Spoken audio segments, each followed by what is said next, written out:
Hello everyone. Everyone इस series में हम संविधान के अंतर्गत पार्लियामेंट्री एक्ट यानी संसदीय अधिनियम से रिलेटेड जितने भी लास्ट सीरीज के पीवाईक्यू बच गए थे आज उसको इस सीरीज में हम कवर करेंगे।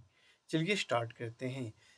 संसद जो है हमारे संविधान के अंतर्गत भाग 5 में मेंशन किया हुआ है और यही आर्टिकल 79 टू 122 है। चलिए क्वेश्चन की शुरुआत करेंगे। फर्स्ट क्वेश्चन क्या है हमारा, भारतीय विधान के प्रावधानों के अंतर्गत उपभोक्ताओं के अधिकारों या विशेषाधिकारों के संदर्भ में निम्नलिखित में से कौन सा कथन सही है। चलिए कथन देखते हैं। उपभोक्ताओं को खाद की जांच करने के लिए नमूने लेने का अधिकार है। जी हाँ माय डियर, उपभोक्ताओं को खाद की जांच करने के लिए नमूना लेने का अधिकार है, यानी कि ऑप्शन ए मेरा सही हो जाएगा।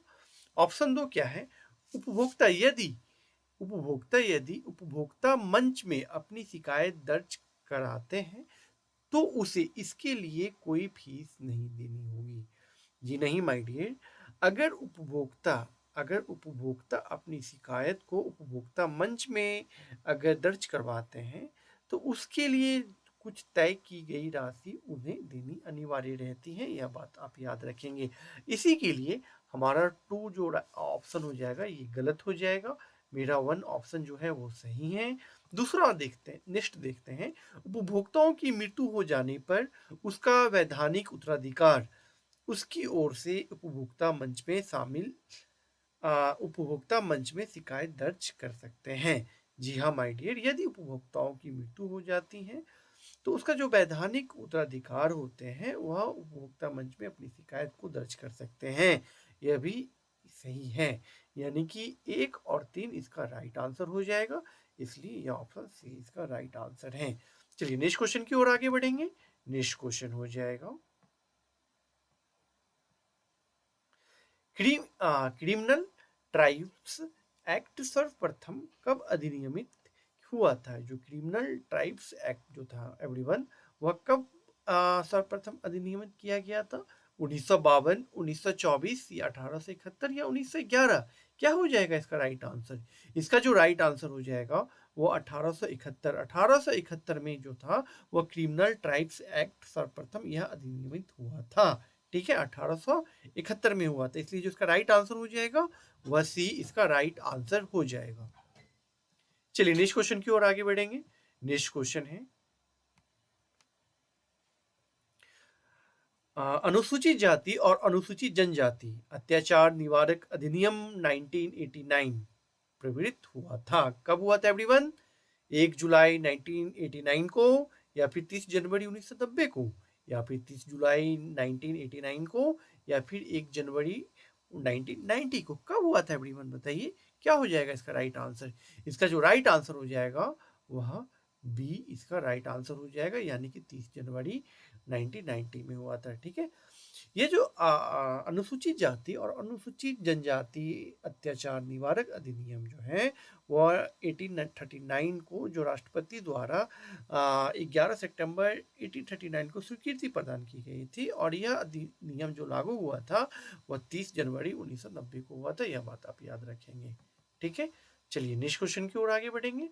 नेक्स्ट क्वेश्चन है, अनुसूचित जाति तथा अनुसूचित जनजाति के लिए किस अधिनियम के अंतर्गत अत्याचार निवारक कानून को लागू किया गया है। कौन सा अधिनियम के अंतर्गत किया गया माय डियर, 1990 का अधिनियम, 1989 का अधिनियम, 1992 या फिर 1991 का अधिनियम। 1990 में क्या हुआ था, यह अधिनियम को लागू किया गया था किसके तहत, अधिनियम 1989 के तहत। ठीक है, इसलिए जो इसका राइट आंसर हो जाएगा वह बी इसका राइट आंसर हो जाएगा। ठीक है, चलिए नेक्स्ट क्वेश्चन देखते हैं। अनुसूचित जाति और अनुसूचित जनजाति अत्याचार निवारक अधिनियम 1989 में कुल कितनी धाराएं हैं।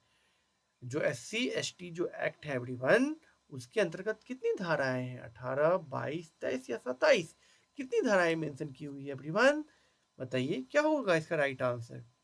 इसका राइट आंसर हो जाएगा 23 धाराएं। ठीक है, SC/ST एक्ट के अंतर्गत जो 1989 में जो लागू की गई थी, उसके अंतर्गत टोटल 23 धाराएं हैं। इसलिए जो इसका राइट आंसर हो जाएगा वह सी इसका राइट आंसर हो जाएगा। चलिए नेक्स्ट क्वेश्चन की ओर आगे बढ़ेंगे। नेक्स्ट क्वेश्चन है, अनुसूचित जाति और अनुसूचित जनजाति अत्याचार निवारक अधिनियम सन 1989 के अंतर्गत किस धारा में आर्थिक और बहिष्कार को परिभाषित किया गया है? ऐसा कौन सा धारा है जो SC/ST एक्ट अधिनियम 1899 के अंतर्गत आर्थिक और बहिष्कार को परिभाषित किया गया है? बताइए वो कौन सा धारा हो है? धारा 2 या धारा 2 धारा 2 और ग, या फिर ख अच्छा और ख अच्छा, कौन सा हो जाएगा माय डियर? वह धारा हो जाएगा धारा 2 क्लॉज ख और ग के अंतर्गत आर्थिक और बहिष्कार को परिभाषित किया गया है SC/ST एक्ट के लिए। ठीक है, इसलिए इसका जो राइट आंसर हो जाएगा वह बी इसका राइट आंसर हो जाएगा। चलिए नेक्स्ट क्वेश्चन की ओर आगे बढ़ेंगे। नेक्स्ट क्वेश्चन है, अनुसूचित जाति और अनुसूचित जनजाति अत्याचार निवारक अधिनियम 1989 के अधीन किसी लोक सेवा द्वारा धारा 3 के अधीन अपराध किए जाने पर कम से कम दंड का प्रावधान है। कम से कम कितने दंड का प्रावधान है? 3 माह के लिए, 1 माह के लिए, 1 वर्ष के लिए, या उपयुक्त में से कोई नहीं? क्या होगा इसका right answer my dear? My dear, अनुसूचित जाति और अनुसूचित जनजाति अत्याचार निवारक अधिनियम 1989 के अधीन लोक सेवक द्वारा जो धारा है वह 327 के अधीन अपराध किए जाने पर कम से कम 1 साल के दंड का यह प्रावधान करता है। ठीक है, यह याद रखेंगे। वो कौन सा धारा के अंतर्गत 1 साल के दंड का प्रावधान करता है? वह धारा है 32 सब क्लॉज 6 के अंतर्गत, सॉरी सब क्लॉज 7 के अंतर्गत, याद रखेंगे आप। चलिए नेक्स्ट क्वेश्चन की ओर आगे बढ़ेंगे। नेक्स्ट क्वेश्चन है, अनुसूचित जाति एवं अनुसूचित जनजाति अत्याचार निवारक अधिनियम 1989 के अंतर्गत किस धारा में विशेष न्यायालय की व्यवस्था की गई है? विशेष न्यायालय की व्यवस्था किस धारा में की गई है SC/ST एक्ट के अंतर्गत? धारा 14, धारा 17, या फिर धारा 21 सब क्लॉज 1, या फिर 21 सब क्लॉज 3, किस में की गई है एवरीवन? बताइए इसका राइट आंसर क्या हो जाएगा? इसका राइट आंसर हो जाएगा धारा 14। धारा 14 के अंतर्गत जो है वो विशेष न्यायालय की व्यवस्था का यह प्रावधान करता है। कौन सा प्रावधान करता है एवरीवन? विशेष न्यायालय की व्यवस्था का प्रावधान करता है, यह याद रखेंगे। अनुसूचित जनजाति और अनुसूचित जनजाति जो अधिनियम है, उस अधिनियम के अध्याय 4 की धारा 14 सब क्लॉज 1 में शीघ्र न्यायालय एवं परीक्षण के लिए एक या अधिक जिलों में एक विशेष न्यायालय या अन्य विशेष न्यायालय की व्यवस्था का यह प्रावधान करता है। ठीक है, और यह कौन सी धारा के अंतर्गत है? वह 15 में विशेष लोक अभियोजन की व्यवस्था करती है, यह याद रखेंगे। चलिए नेक्स्ट क्वेश्चन की ओर आगे बढ़ेंगे।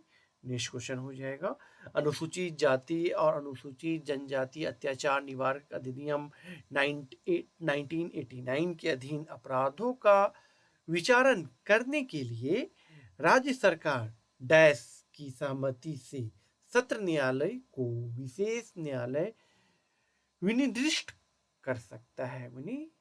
विनिर्दिष्ट कर सकता है, बताइए क्या होगा? यह उच्च राज्यपाल या उच्चतम न्यायालय के मुख्य न्यायाधीश या संबंधित जिले के सत्र न्यायाधीश या विधि मंत्रालय। बताइए क्या होगा इसका राइट आंसर? यह जो कर सकता है एवरीवन वह उच्च न्यायालय के मुख्य न्यायाधीश कर सकता है। ठीक है, इसलिए जो इसका राइट आंसर हो जाएगा वो बी इसका राइट आंसर हो जाएगा। चलिए नेक्स्ट क्वेश्चन की ओर आगे बढ़ेंगे। नेक्स्ट क्वेश्चन है, अनुसूचित जाति और अनुसूचित जनजाति अत्याचार निवारक अधिनियम के अधीन परंपराओं का विचारण करने के लिए सेशन न्यायालय को विशेष न्यायालय के रूप में विनिर्दिष्ट करने का प्रयोजन है। वह कौन सा है? शीघ्र विचारण, या फिर समयबद्ध विचारण, या पीड़ितों के लिए विशेष सुरक्षा, या उपयुक्त में से सभी? माय डियर, शीघ्र विचारण की बातें करती है। ठीक है, यह शीघ्र विचारण जो है यह प्रावधान होता है शीघ्र विचारण के अंतर्गत। चलिए नेक्स्ट क्वेश्चन की ओर आगे बढ़ेंगे। नेक्स्ट क्वेश्चन है, अनुसूचित जाति और अनुसूचित जनजाति अत्याचार निवारक अधिनियम 1989 के अंतर्गत किसी निर्णय या फिर दंडादेश या आदेश विरुद्ध उच्च न्यायालय में अपील होती है। उच्च न्यायालय में अपील होती है केवल तथ्यों के संबंध में या केवल विधियों के संबंध में या फिर तथ्य विधि दोनों के संबंध में या उपयुक्त में से कोई नहीं। इसका राइट आंसर क्या हो जाएगा माय डियर? इसका राइट आंसर होगा तथ्य और विधि दोनों के संबंध में जो होता है या यह दंडादेश या आदेश जो के विरुद्ध उच्च न्यायालय में अपील किया जा सकता है। ठीक है, किस आधार पे? तथ्य और कानून के संबंध में। इसलिए जो इसका राइट आंसर हो जाएगा वह सी इसका राइट आंसर हो जाएगा। ठीक है, चलिए नेक्स्ट क्वेश्चन की ओर आगे बढ़ेंगे। नेक्स्ट क्वेश्चन है अनुसूचित जाति और अनुसूचित जनजाति अत्याचार निवारक अधिनियम 1989 के अंतर्गत सामूहिक जुर्माना अधिरोपित और वसूल करने की शक्ति किसे दी गई है? जिला मजिस्ट्रेट को, राज्य सरकार को या विशेष न्यायालय को या फिर उच्च न्यायालय को? किसे दी गई है एवरीवन? वह दी गई है राज्य सरकार को दी गई है। ठीक है, राज्य सरकार को धारा 16 के अंतर्गत सामूहिक जुर्माना और अधिरोपित और वसूल करने की शक्ति यह राज्य सरकार को दी गई है। कौन से धारा के अंतर्गत दी गई है एवरीवन? वह धारा 16 के अंतर्गत दी गई है। इसलिए इसका जो राइट आंसर क्या हो जाएगा? वह बी इसका राइट आंसर हो जाएगा। ये आप याद रखेंगे। चलिए नेक्स्ट क्वेश्चन की ओर आगे बढ़ेंगे। नेक्स्ट क्वेश्चन है अनुसूचित जाति और अनुसूचित जनजाति अत्याचार निवारक अधिनियम 1989 के अधीन अपराध या फिर अभियोजन में न्यायालय निम्न में से क्या उपधारित कर सकता है? क्या उपधारित कर सकता है एवरीवन? बताइए। या फिर दुष्प्रेरण या फिर सामान्य आशय या फिर सामान्य उद्देश्य या फिर उपयुक्त में से सभी? क्या कर सकता है एवरीवन? बताइए। यह उपयुक्त में से सभी इसका जो हो जाएगा राइट आंसर हो जाएगा। ठीक है, याद रखेंगे ये सारे कंडीशन में। चलिए नेक्स्ट क्वेश्चन की ओर आगे बढ़ेंगे। नेक्स्ट क्वेश्चन हो जाएगा, नेक्स्ट क्वेश्चन है अनुसूचित जाति और अनुसूचित जनजाति अधिनियम 1989 में निम्नलिखित में से किस धारा में भारतीय दंड संहिता के कथित उपबंधों का लागू होना उपबंधित है? वह कौन से धारा में है माय डियर? धारा 12, 10, 16 और 8। वह कौन सा धारा हो जाएगा एवरीवन? वह जो धारा हो जाएगा वह धारा 8 के अंतर्गत हो जाएगा। ठीक है, धारा 8 इसका राइट आंसर हो जाएगा। चलिए नेक्स्ट क्वेश्चन की ओर आगे बढ़ेंगे। नेक्स्ट क्वेश्चन है अनुसूचित जाति अनुसूचित जनजाति अधिनियम अत्याचार निवारक अधिनियम 1989 के अधीन निम्न में से क्या पूर्णतः निषिद्ध है? गिरफ्तारी एवं जमानत या फिर गिरफ्तारी पश्चात जमानत या फिर परिवीक्षा का लाभ उपयुक्त में से सभी? माय डियर, गिरफ्तारी पूर्व जमानत। ठीक है, गिरफ्तारी पूर्व जमानत जो है यह पूर्णतः निषिद्ध है। इसलिए इसका जो राइट आंसर हो जाएगा वह ए इसका राइट आंसर हो जाएगा। ठीक है एवरीवन, आज के लिए हम इतना ही रखेंगे। हम आपके साथ नेक्स्ट सीरीज में अब नेक्स्ट टॉपिक के साथ मिलेंगे। तब तक के लिए धन्यवाद। यह सीरीज अगर आपको पसंद आ रही है तो आप इस चैनल के साथ अवश्य जुड़ सकते हैं।